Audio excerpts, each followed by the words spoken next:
తెలంగాణలో రీసెంట్గా జరిగినటువంటి 3 ఒకటి సుబాన్ అనేటటువంటి డ్రైవర్ ఒక ఏదైతే వరదలలో మనం బుల్డోజర్లు అంటుంటాం ప్రొక్లైనర్లని పట్టుకెళ్ళి ఆ ప్రొక్లైన్ల ద్వారా 15 మందిని రక్షించినటువంటి సంఘటన. సరే, దాంట్లో వేరే వేరే పేర్లతో జరిగింది చర్చ, ఇదంతా పక్కన పెడదాం.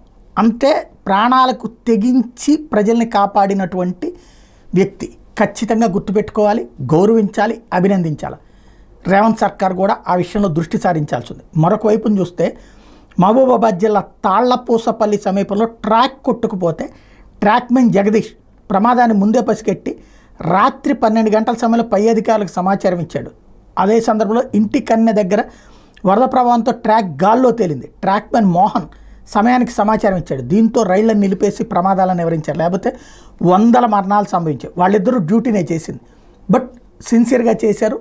ఇట్లాంటి విషయాల్లో పని చేసిన వాళ్ళని గౌరవించడం, అభినందించడం అన్నటువంటి బాధ్యత అయి ఉండాలి.